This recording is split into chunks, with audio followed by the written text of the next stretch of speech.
স্বরূপকাঠি বললেই প্রথমে মাথায় আসে ভাসমান পেয়ারা বাজারের কথা। তবে এবার আমরা যাব স্বরূপকাঠির ভিন্ন দুটি প্লেসে। Hello everyone, welcome back to my new blog. কী অবস্থা সবার? আশা করি সবাই ভালো আছে। তোমাদের এত ভালোবাসায় আমিও ভালো আছি।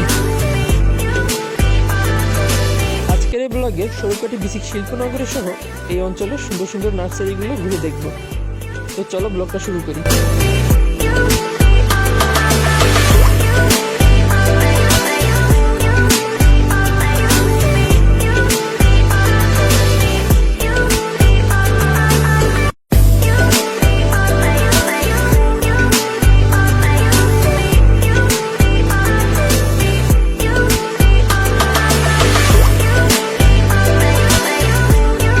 সকাল বেরিয়ে পড়লাম বিসিকের বিভিন্ন ফ্যাক্টরি ও সেখানে তৈরি পণ্যগুলো দেখতে। প্রথমে এলাম রোপ বা দড়ি রিসাইক্লিং ফ্যাক্টরিতে। মূলত ঢাকা, চট্টগ্রাম, মোংলা বন্দরে আসা বিদেশি জাহাজের ব্যবহৃত রশি, পরিত্যক্ত প্লাস্টিকের রশি, কাঁচের রশিগুলো রিসাইক্লিং করে দেশের বিভিন্ন ক্যান্টনমেন্ট, বিভিন্ন নৌযান সহ বিশ্বের বিভিন্ন দেশে রপ্তানি করছে।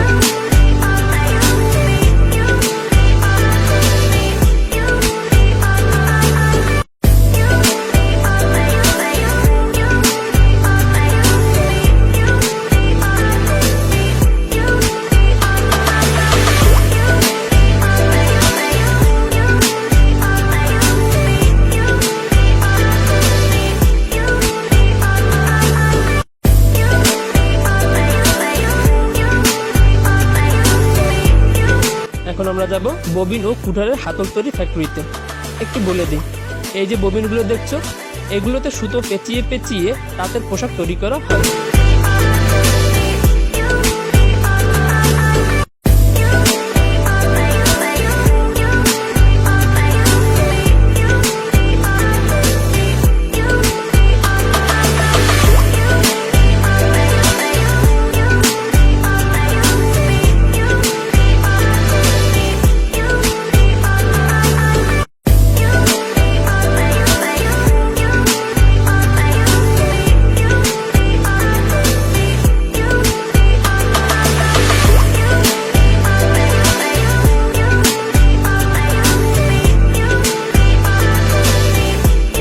এর পাশে রয়েছে নারকেলের ছোবড়া বা আঁশের তৈরি রোপ ফ্যাক্টরি।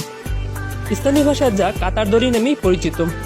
দড়ির বলগুলো দেখতে অনেকটা ছোলা নারকেলের মতো লাগছে। দারুণ কিন্তু পণ্যগুলো।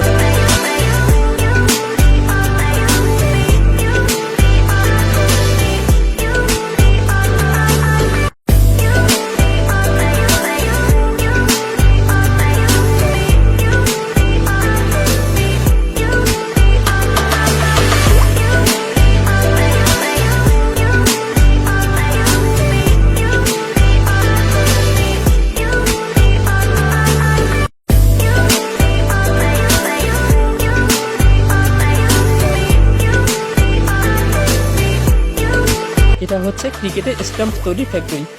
এর পাশে যদিও ক্রিকেটের ব্যাট তৈরি ফ্যাক্টরি আছে, কিন্তু আজ ফ্যাক্টরিটি বন্ধ আছে।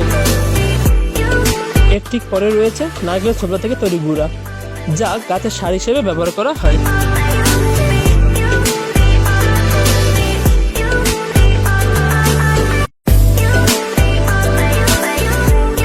এটি হচ্ছে কাঠ দিয়ে তৈরি এক ধরনের হাতুড়ি। এটি মূলত বড় বড় জাহাজে এবং নৌযানগুলোতে ব্যবহার করা হয়।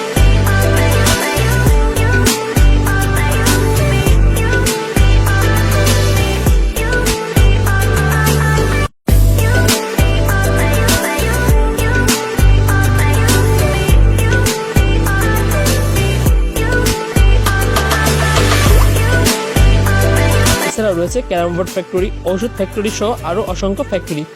সত্যি বলতে স্বরূপকাঠি বিসিক শিল্পনগরীর প্রতিটি ফ্যাক্টরি বেশ জমজমাট ও অসাধারণ।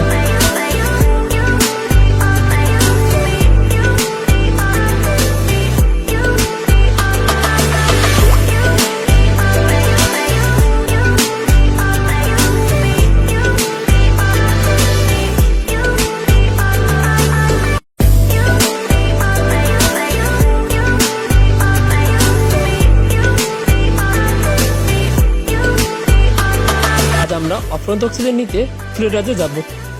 সন্ধ্যা নদীর তীরে গড়ে ওঠা সব নার্সারি যেন শিল্পীর রং তুলে দিয়ে আঁকা কোনো এক গ্রামের ছবি। বিভিন্ন প্রজাতির ও রং বেরঙের ফুলের গাছে এসব নার্সারি পরিপূর্ণ। চলো নার্সারিগুলো ঘুরে দেখি।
ও মাই গড, ফুলগুলো কত সুন্দর, এক কথায় অসাধারণ। ইচ্ছে হচ্ছে সব সুন্দর সুন্দর ফুলগুলো আমি নিয়ে নিই, কিন্তু তা তো আর সম্ভব না। তাই দেখে সন্তুষ্ট থাকতে হবে।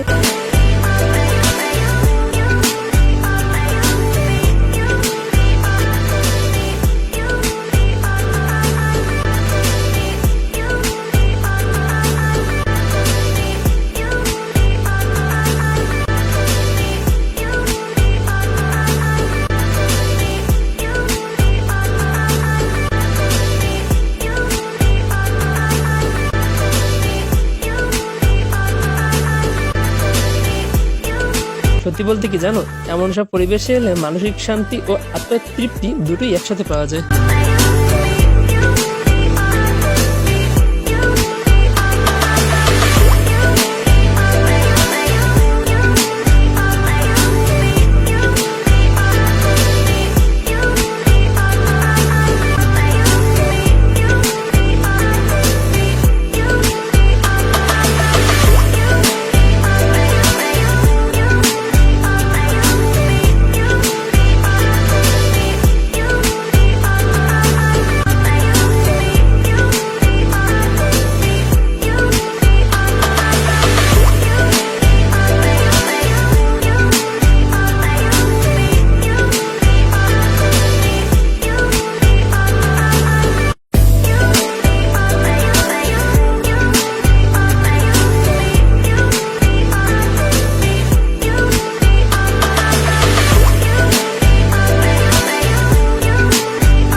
ওভারঅল এই ছিল আজকের ব্লগ। দেখা হচ্ছে পরের ব্লগে। সে অবধি সবাই সুস্থ থাকো, ভালো থেকো, বাই বাই।